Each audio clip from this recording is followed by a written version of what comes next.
Does he know that we're on live? Hi, we're live, Joe. Luca Polanca. How are you, sir? I'm good, buddy. Can you see? I gotta hear. Oh, you can't. Oh, I'm so stupid. Sorry. Sorry. Oh, cool. You're not in the picture, babe. Buddy, we're getting old. Look. See, look. We got glasses. I see you come into the Comedy Store. I'm like, this guy looks like he just walked off a set, man. Like a yeah. Even now, I feel like they're like, and cue the husband, you know. And we're back. Hey, everybody. It's your host, Darren Carter, the party starter. And today we have a very special guest, Tammy Pescatelli. Yeah, you are one of my favorite people. Oh, I feel like I've known you because I knew you before I even moved to LA. Because I would see you at like the Improv, and it wasn't even Brea; it was somewhere else. You know, remember that? I would like. I was surprised when you like I turned around one day and I guess you got married and had moved away, or I don't know what the order of the thing was, but yeah. Well, I had to be quiet about it. First of all, it was 2008 when the writer's strike was on. So like Hollywood shut down. And when I said I was pregnant, literally, I mean, I joke about it in my act, but my agent was like, oh my God, like, what are you going to do? Don't tell anybody. And that, I mean, I wrote that joke, like, you know, apparently he'd never been to a really bad strip club because he was like, I've never seen a pregnant woman on stage. And I thought, well, just be quiet about it because he told me no one will book you. So I hid it till I was about 5.5 months pregnant. And then we left. And I was supposed to just go to New York. We were moving to New York and having the baby and then maybe coming back. But don't forget, like, you might have had a baby at that time, but there weren't a lot of people. Like, I couldn't figure out how I was going to be on the road and be a mom at the same time. Like, it just didn't make sense in my head with no family in LA. Oh, yeah, exactly. It's, I'm from California. My wife is from California, and we have family in the area, and it's I would imagine, like, if you're, it's are you from Ohio? From Cleveland. Lucas, my husband's family's from Brooklyn, and we were like trying to figure this out. How are we going to make this happen? I'm literally sitting in LA. I'm like, we can do this. We could do this. And then a man walked by in a 3-piece suit, a briefcase, and a Superman cape. And I was like, oh no, I need him to be around crazy people that I'm related to. Like, so. I didn't know. Yeah. I just hadn't. I was like, it's a wonderful blessing, and I'm thrilled to have my son. But I was 37 and got pregnant by accident. Like I had friends that were shooting up like they were addicts, trying to make that happen. So I hadn't planned how it was all going to work. And every female comic that I would talk about it with either had a child and was at a way bigger level, or their wife was helping them. They had a wife. And I'm like, I need a wife. But I was like, how am I going to do this? You're right. Because I would tell people, like, I remember talking to, female comedians, and they would ask, like, so you're like, what? And I would describe some of the things that my wife does. And they're like, they would joke around, like, I need a wife. Like, yeah, it's,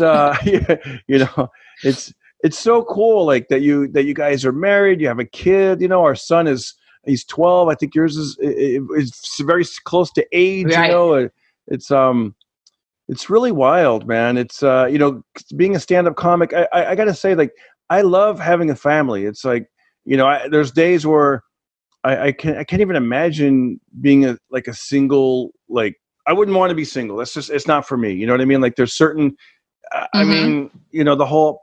I like it when there's a lot of laughter in our house. Like, my wife will do something and I'm doing something, and then my son will come in and just make us laugh. Like, he's not even trying. It's just having that extra person in the house that's going through puberty or whatever that thing is that makes him a little goofy, like, right? Yeah. Yeah, right. Like today, or like the last, I don't know, a few months, he's going through puberty, so his voice is changing, and he's also a musician, so he loves to like see how high his voice can go and how low it can go, and sometimes it can be a little annoying, but but sometimes he'll come in and he'll be like, guys, I have great news, and we're like, what? And he's like, I reached an F sharp whatever, like, oh, like I'll hear him in the restroom.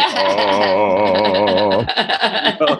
And they're crazy. It's like, I had been a comic for so long. I mean, I come from a large, crazy family, which is why I'm a stand-up, probably because I needed someone to pay attention to me. Like I had to get a microphone in order for them to listen. But then, I created this family, all of these comics, all of my Comedy Store buddies, the people at Dublin's. You were one of the people, or the Improv. Like you were one of the people that every time, if I was going to be on a show with you, I was like, oh, good. This is going to be fun. It's going to be a good night, and I'm going to look forward to that. And I loved that, and I loved that part of my family.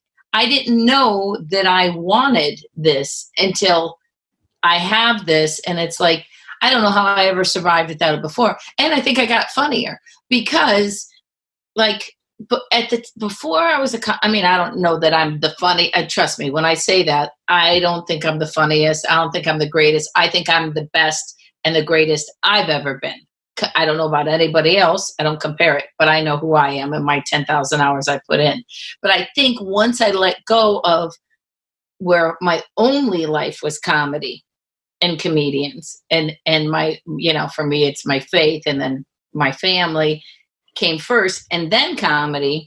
I was like, the pressure was off. I was able to just be free and finally enjoy those, that hour on stage talking about things, because I was alone. No one could stop me. You know what I mean? They weren't going to hand me my kid when I was on stage. Yeah. That's got to be, isn't it great? Like, that's a great release. Like, whether it's something that happens at home and you're just, you now, like you said, you have a mic, no one's going to interrupt you. You can just get it out. It's the best. Except sometimes when I would travel, my husband, my husband does stand up when he wants to. He the nice part for him is he gets cast in things. Like I kind of have no choice but to do stand up because I don't ever really get cast in anything. So when he would travel with me a couple times a year, he'll come with me with my son. And sometimes in the middle of my show, he just let the kid run up on the stage. And you can't follow once an 18-month-old, a 23-month-old kid runs on stage, your show's over. Like no one wants to talk to you. They want to see the cute kid singing Sean Kingston, Yeah, I could see your husband being cast. I mean, he has that look. When I first remember him, it was I want to say it was in the 90s. I think he was working at, is it Mulberry Street Pizza or something? Yeah. Mm-hmm. Maybe my mind is playing tricks on me, but I think he had I picture him wearing like an Italian, like a tracksuit, and he was so nice. And my wife and I we were walking around Beverly Hills. Like, I don't think we'd ever been there. We were like, wow, this is so cool. Then he, hey, Darren, and we were talking, and it was great, And and I want to just give him props real quick. Somebody had sent like a throwback clip, and it might have been from the early 2000s, and I'm like, he is so funny. I mean, it's just, I can only imagine the two of you guys, and what I mean, you're so successful. You've had so many specials, and you had the was it like a reality show or something? Yeah, shortly. So after we moved, so our son was born in 2008, and I started. Well, we moved to Brooklyn. And really? Right. So first we moved to Brooklyn, and we lived one attached house to my mother-in-law. Okay.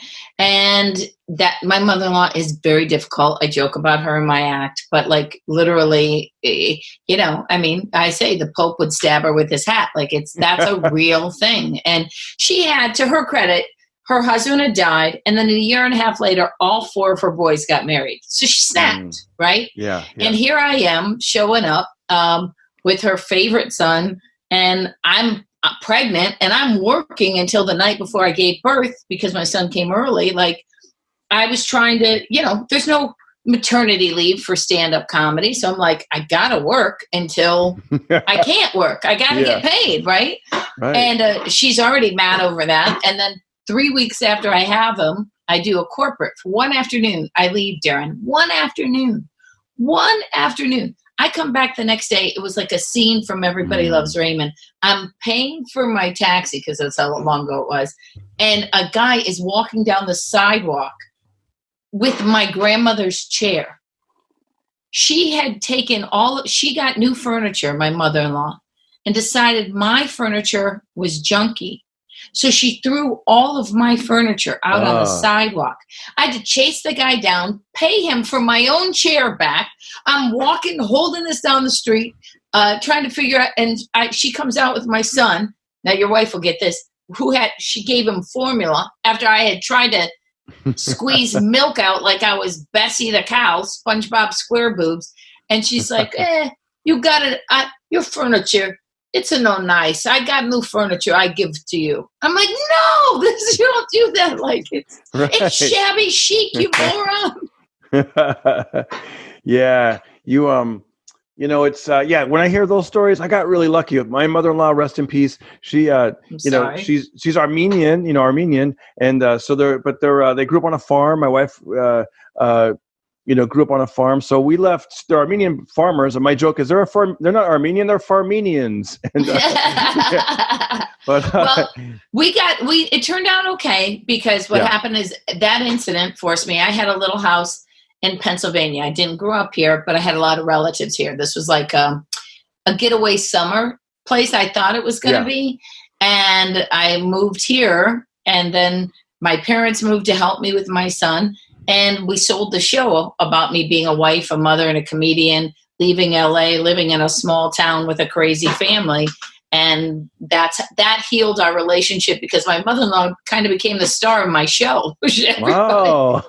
Yeah. That's cool. Where do you live now? You live in a little town in Pennsylvania, you said? Yeah, Northwest Pennsylvania, Meadville it's called. It's like 14,000 people. I hate it until COVID. And then I was like, hey, this was where I could get all the bread and all the milk I wanted. Not a lot of people got sick here, thank God. But, it's good for him. It's always, how I'll say it. Like, it's good for my son. I can afford the private school here. I could have never afforded it in Los Angeles, ever. It's a community.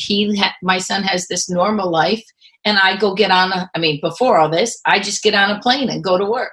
And then I come home, and then I spend all my time being his mom and my husband's wife. That's cool. Was it a big decision to leave LA? Was it like, whoa, I'm really doing it? And I'm sure, was it a thing where once you got out there, you're like, I'm actually glad I left LA? Because like you said, you could just fly in a plane and come back.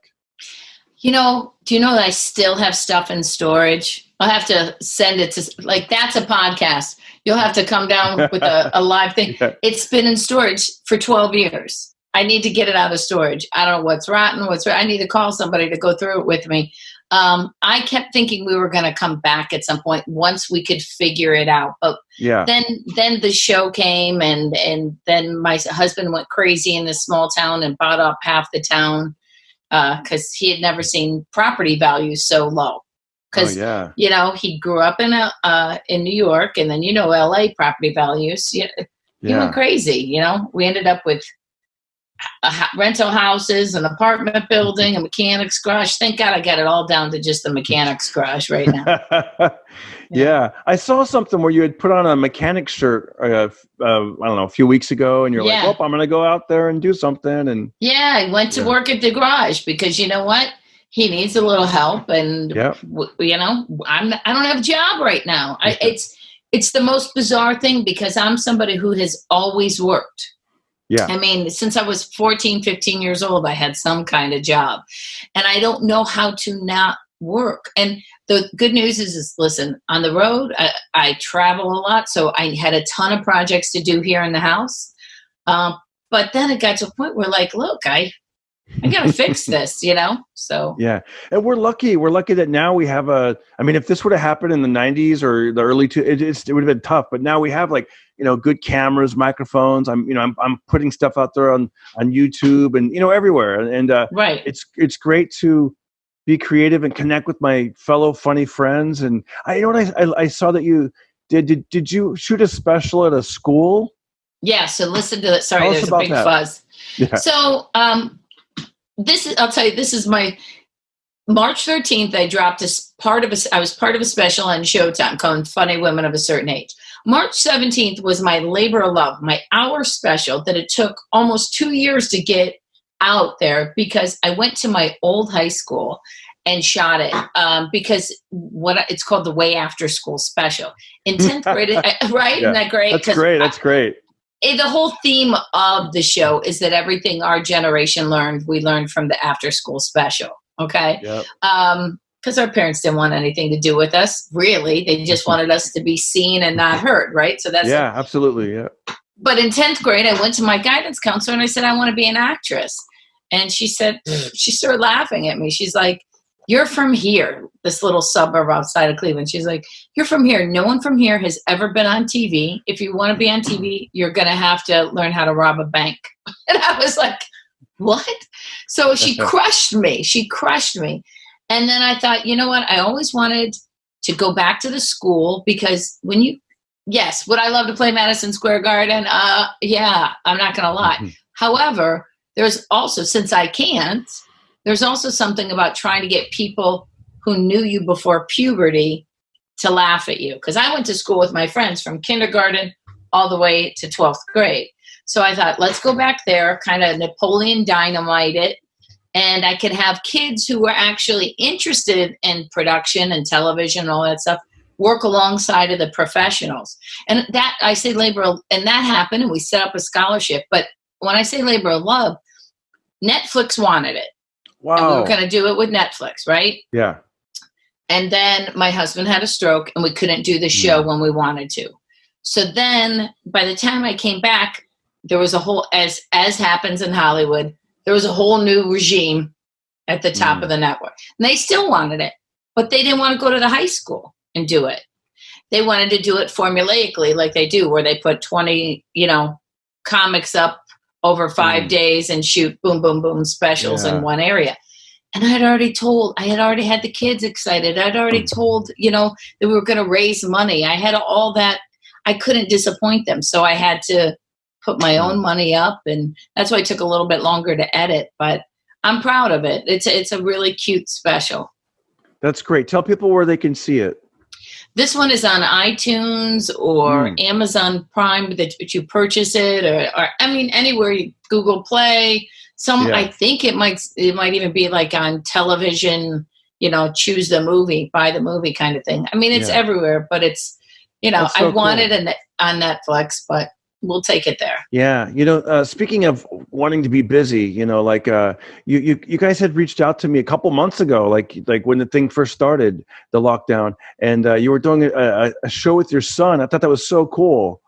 Yes. I love that you did it. Thank you. Yeah. Thanks for having me. No, it was so great. So here's what happened. It's really interesting that we're both parents of 12-year-olds and you don't have to be a parent. You don't have to. But you remember when we were all 12 at one time. That's a really crucial age. That's the age that you mess people up. If they're younger, they don't pay attention. If they're older, they're already established. 12 is the age that ruins them, right? Like that's so. I was watching that people were consuming stand-up voraciously. Like people were telling me, I watched this. But I thought, what about kids? Kids aren't laughing. They know why they're home from school, okay? Because death, sickness, destruction, financial ruin. Adults are scared. Of course, kids are scared. I'm like, what is making kids laugh? They have movies and things, but they didn't have a boom, a laugh. And I don't know how to write material for kids. I'm not looking for us to write stand-up for children, nor would I want my son to be a child stand-up.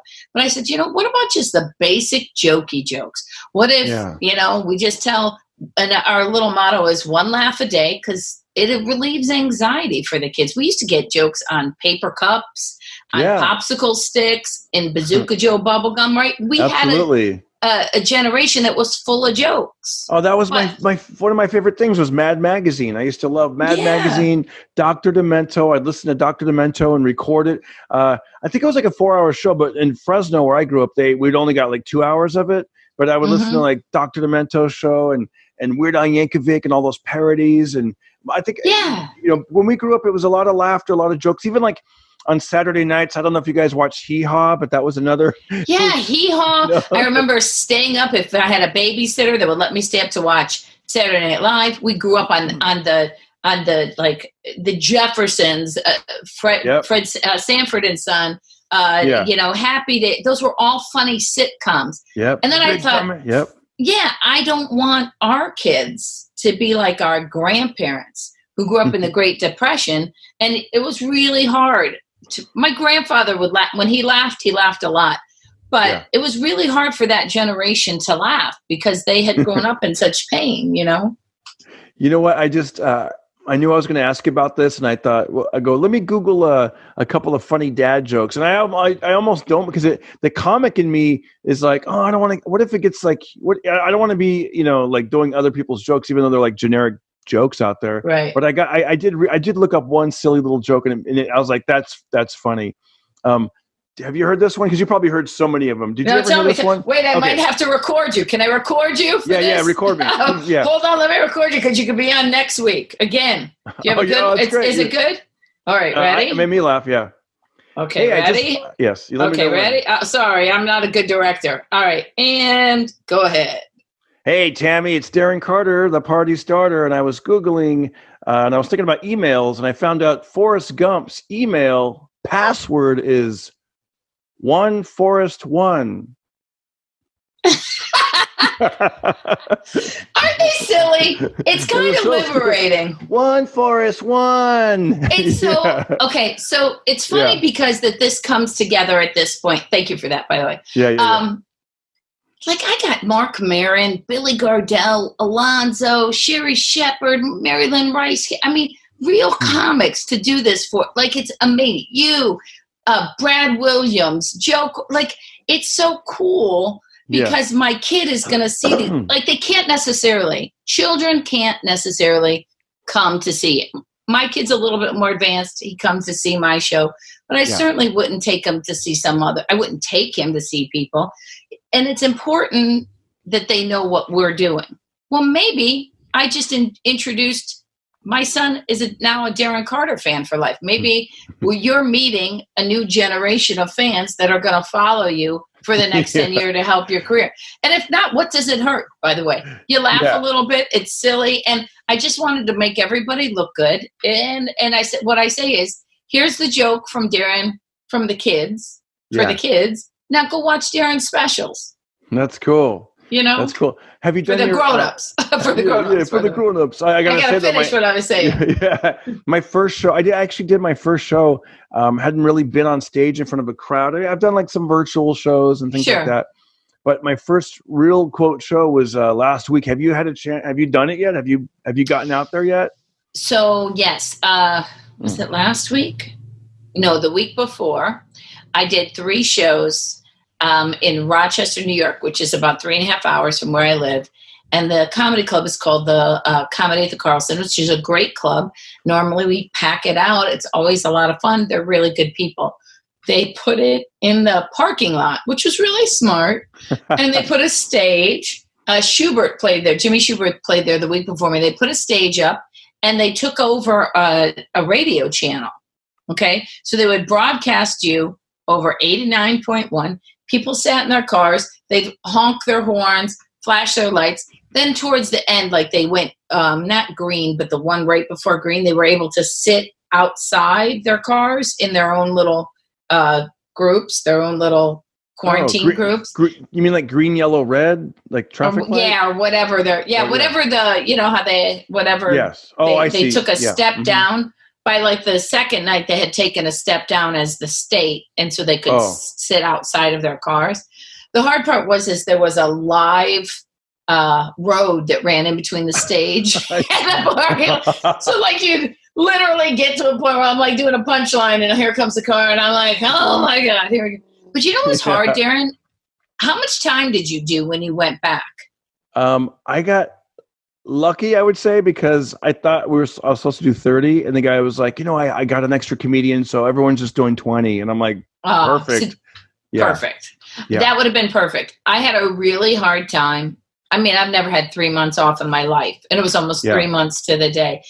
I had a really hard time because it was a 3-person show, or actually 4. They had an MC, a special guest, or a pop-in, a feature, and then me. So I had to do an hour, and it was like that crushed my brain trying to really it really crushed my brain. The first night, I think I feel bad for that audience because I did a lot of and I pulled material from every special I'd ever done. Like it didn't have a flow. I was so tight before the COVID. Right. I was like, man, boom, boom, boom, boom. I was like the best for me. Like I said, I don't think I'm the best, but the best I've ever been. But everything was like, this leads to that joke leads to that, then there's that story. Yeah, it had the least amount of words, as Jay Leno likes to say. You know what I mean? Like, boom, to this, to that. And that, boy, I'll tell you that by Saturday I got better. And now short of something happening, I'm off until the last week of July. So it'll be like starting all over again. Yeah. Well, we did an outdoor church parking lot in Ventura, and they had cameras and projectors. So you're on a screen, and then there was a couple of, and then to the side, they projected it on the walls, which is good. And we had about 20 people that were right in front of the stage, like these little tabletops. They're far away, but not that far. They're like, I don't know, 20 feet away. Come say hello real quick. Excuse me. Does he know that we're on live? Hi, we're live. Luca Polanca. How are you, sir? I'm good, buddy. How you doing? I'm great. I was just telling her about I finally got to get back on stage last week. It was phenomenal. It was great. Can you see? I gotta hear. Oh, you can't. Oh, I'm so stupid. Sorry. Sorry. He said he finally got to go back on stage last week. Oh, good for you. I'm jealous. Mm-hmm. Yeah. He was saying how funny you were. He watched some of your old clips from like Dublin's or whatever. Oh, cool. You're not in the picture, babe. Buddy, we're getting old. Look. See, look. We got glasses. Yeah. I know. These are my reading glasses. I know. It's like whenever it's funny, they say reading glasses, but it's not just for reading. It's even when you're eating, like all my salads, everything I eat was blurry. So I was like, I like to eat with these on, so I can see what I'm the same way. That's his too. They were supposed to be readers, and then all of a sudden it turned into 24 hours a day. I need them. Right. Yeah. Once it starts, you're stuck. See, Luca, you look like a character. We were talking about comedy and acting, and I was telling her my first memory of you is my wife and I saw you in Beverly Hills. I think you were working at a pizza joint back in the 90s. Yeah. You had like the Italian tracksuit. Hey, how you doing? He probably had the apron on, knowing him. Yeah. He was probably throwing a pizza. And then I'd see you come into the comedy store. I'm like, this guy looks like he just walked off a set, man. Like a yeah. Even now, I feel like they're like, and cue the husband. I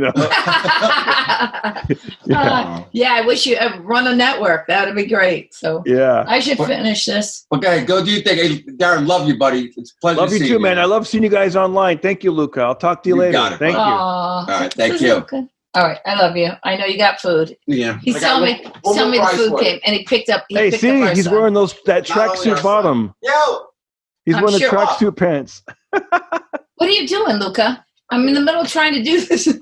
He's calling people in this room.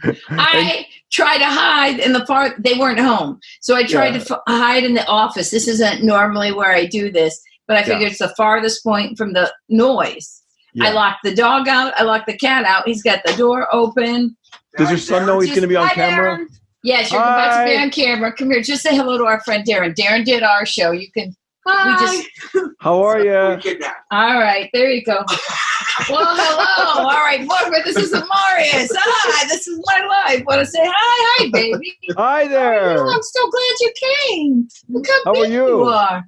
Well, I got to finish this interview, guys. I'm so sorry, Darren. I'll see you in a little bit. I'm so glad to see you, buddy. Oh, that's cool.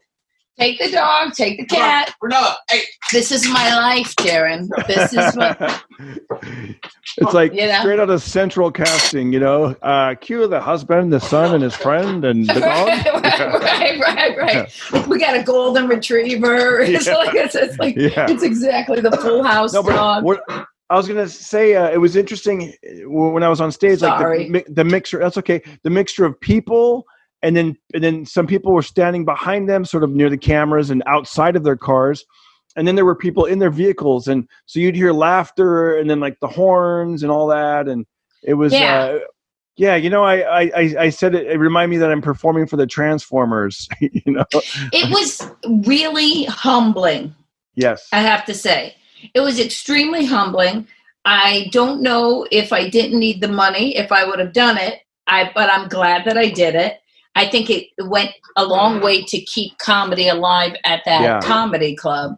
But I also felt like, you know what? Listen, you need to do it. I wish that I was at a place in my career where I could literally just go around and do shows for free and help people raise money. I'm not there.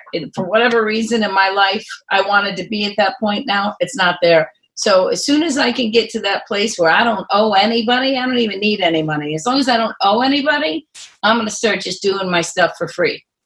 That's great. That's great. Yeah. Laughter's the best medicine. It really is. It really is. I mean, that was one thing I got to say, like after the show, some people did come up and talk to us and like this. Joy.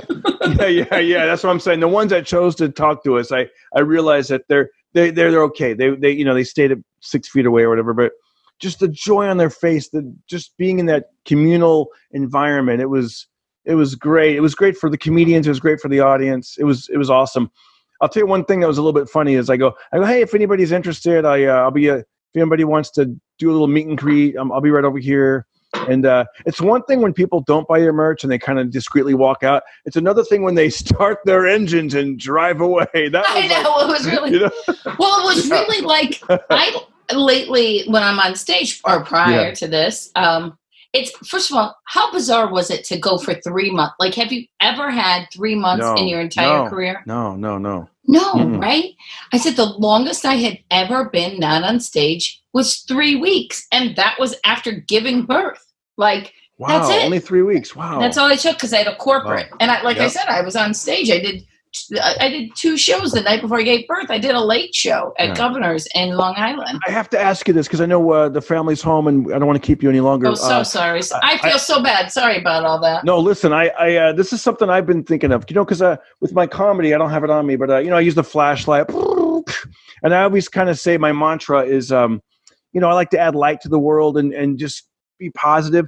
And I saw the other day you had posted something that you were going to take a course and maybe be a life coach, but you called it a laugh coach. I thought that was pretty damn awesome. Yeah. And it's funny. I had an idea years ago about a sitcom where I would do that. And I called laugh coach. Well, I trademarked it, but someone's using it and I could fight them.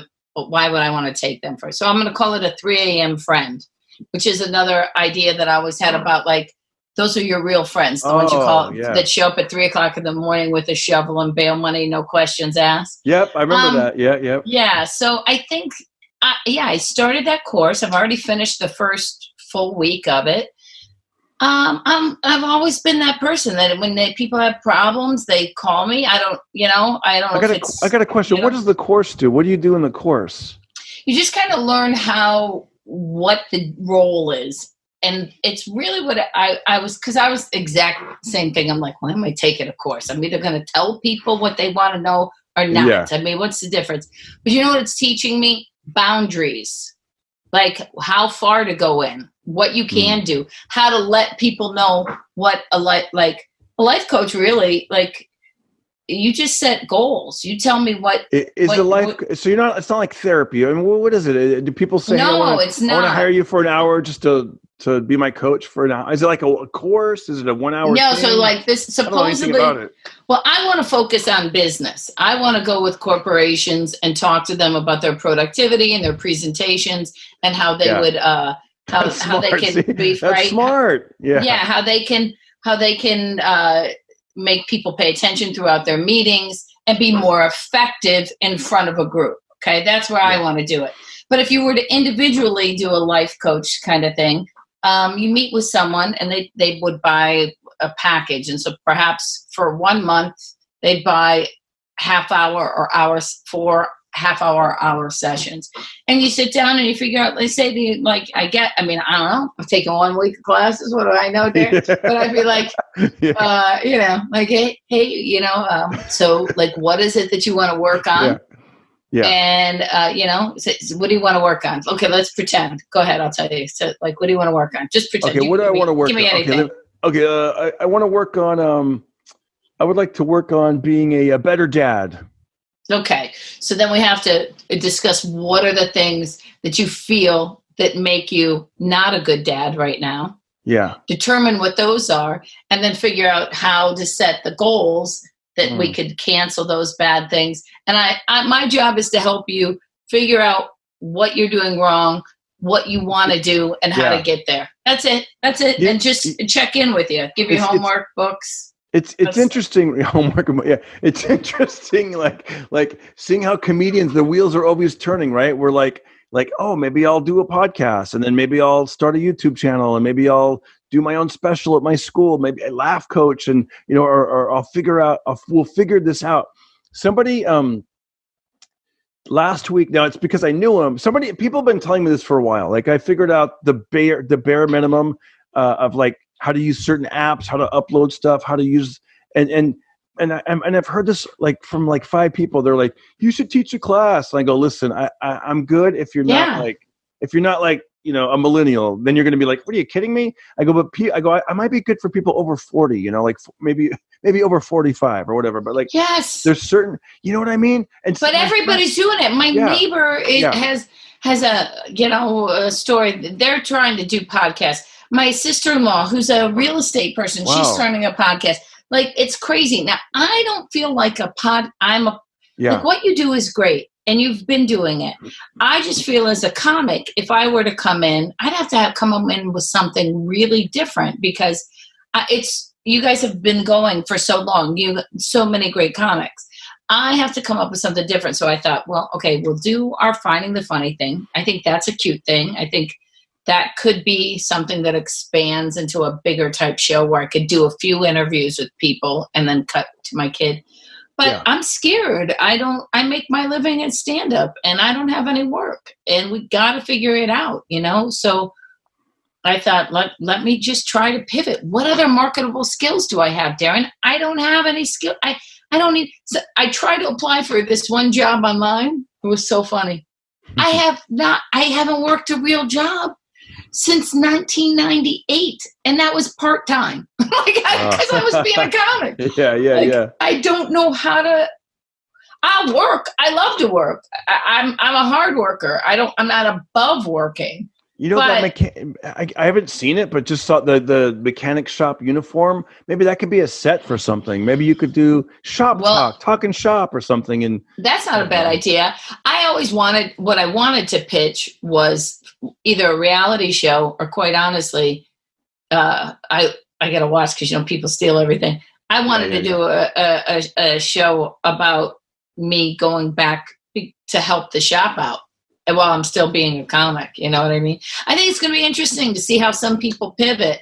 I mean, it's different now. I don't know. You're in LA. Are things moving again a little bit? Well, a little bit, but I don't know. And then the governor will be like, the masks are required, and we're like, oh, like because it was kind of a, Although I listen, when the golf courses have opened up, the hiking trails have opened up, so it definitely is.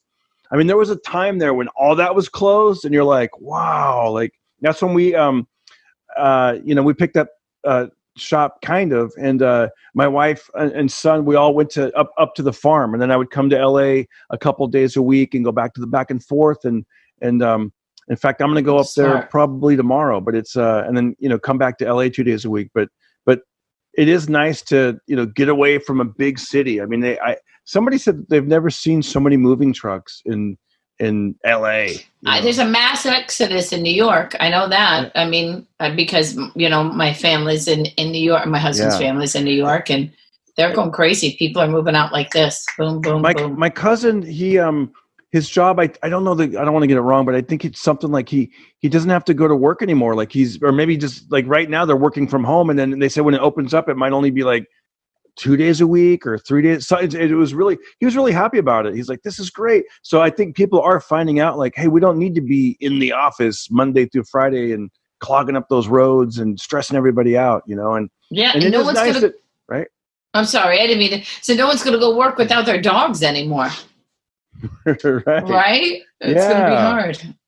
Yeah. And and then we have it is interesting that there's more family time now. You guys have family time and we have family time, but some people are just now finding out that they have a mom and a dad or whatever, like I know they were always gone and busy, and I'm worried truly for my family. Listen, I take care of us. This is hard. I'm the breadwinner. We have a unique dynamic over here, and I need to work. I need to work to take care of us. That's just how it goes. You know, for all the snotty looks I got from mothers in the PTA when I couldn't be there to bake their cookies, that's how it works. That's how I take care of us, right? Like their husbands are doctors. It's the same thing. But I also have really dug being home. You know, my parents live close by. I've got to spend time with them. They're towards the end of, you know, my son. Great.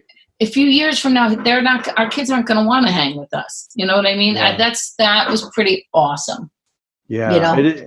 It's starting to happen a little bit now, but the lockdown and all this is kind of, like now he's on like the other day I was up at the farm and I was literally pushing my son in a wheelbarrow and I was like, this is life, you know, I'm pushing him in a wheelbarrow and this is like, you know, going back in time. And the whole time he was on the phone with his friend, but it was cool though. Yeah. Right. Well, you see that we're starting to have sleepovers with families that we know have been quarantined because of course we have to really make sure that, especially for my father, you know, that we're okay.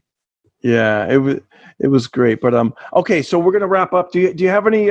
Sometimes I ask the guests if they have anything to show, like show and tell, since this is a video, you know, visual medium. Yeah.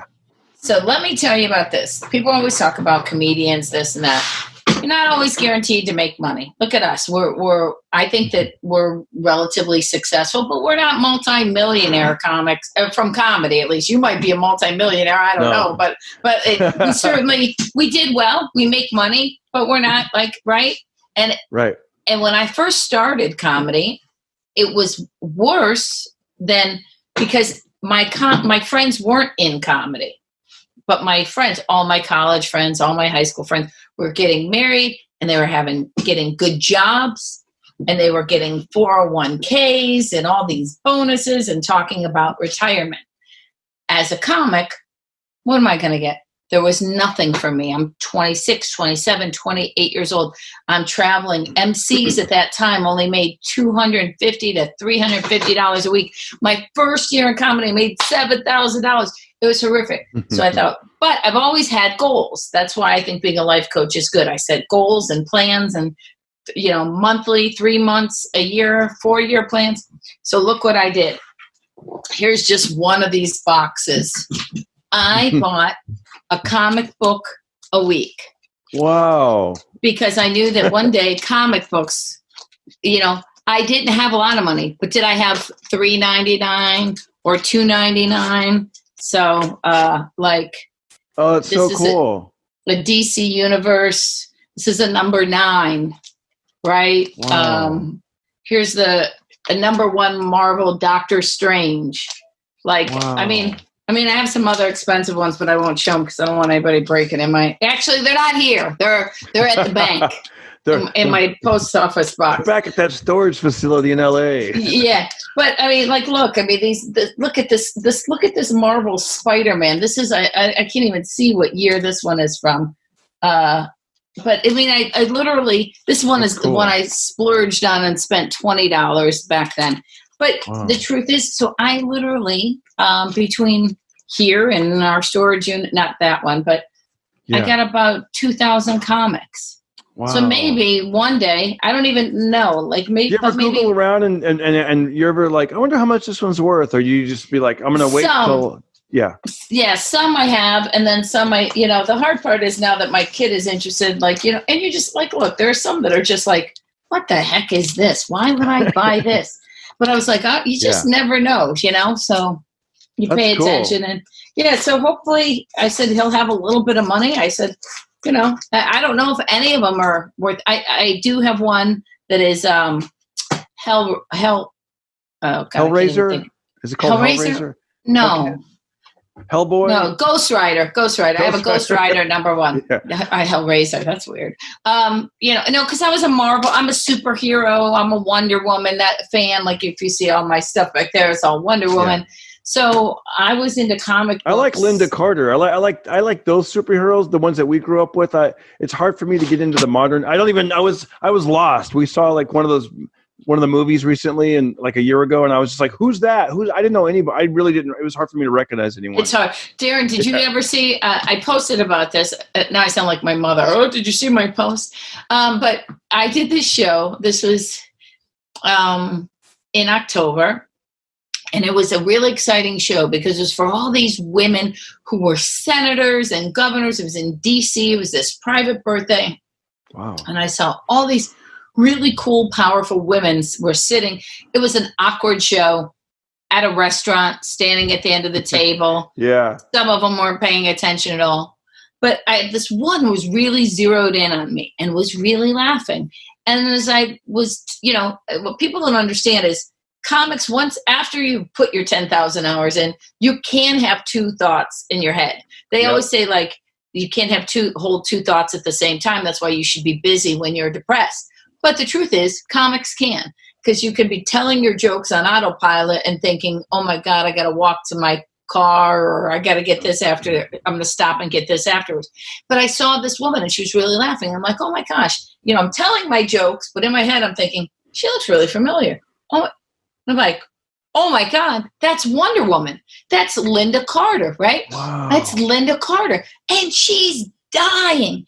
And I'm like, in my head, it's exploding. My 5, 6, 7-year-old self is like, oh, I am making Wonder Woman loves me. Like, I'm going to get to ride in an invisible jet. This is amazing. Like, I'm a superhero girl, right? Yeah. So after the show, she comes up to me and she goes, I just love you. You're so funny. I go, no, I love you. And she's like, you are so funny. You have always made me laugh, Kathy. Oh. It's like, who cares? Whatever she thinks my name is, I'll change it to Kathy then, I guess. What do I care? That's awesome. In closing, any words of wisdom, anything you'd like to share with our listeners that are watching, that are viewing this for the first time? Somebody out there who's, this is a unique time in the world. Just try to laugh once a day. I mean, that's the best thing I could tell you. The same thing I tell my kid. Just try to find a way to laugh once a day and try to pivot. Whatever. We're in charge of your emotions. I mean, unless there's a chemical situation that would get that, but there's help and there are people that care and you're not alone. So if you could try to laugh once a day, then at the end of that laugh, get those endorphins going. And try to pivot, figure it out. No one can cancel you. No one can end you. Trust me, I'm bulletproof. I've been canceled. I've lost my agent. I've lost my manager. I've been lied on. And you just, you know what? You just humble yourself. Humility will allow you to achieve your dreams. Yeah, absolutely. What a great thing to end on. Tammy, you're the best. Thank you so much. And I love you. I apologize for the chaos. It was awesome. All right. See you later. Bye, Darren. We're done with this interview. So the other day I was standing in the kitchen and my son was like, Dad, why did you write down that you weigh 190 pounds? I'm like, I never wrote that. And he goes, look. And he held up my driver's license. And I was like, ew. My wife goes, yeah, you're not supposed to put down your goal weight. You're supposed to put your actual weight. And then she looks at it again and she goes, and did you put your goal height? And I was like, I might have made myself look taller and thinner on my driver's license. And then my son starts breaking out into a song by Roy Orbison. Remember that? He was like, lying to the DMV. Anyways, I want to thank you guys for watching my YouTube video. And if you get a chance, watch one of these and subscribe. All right. Have a great day.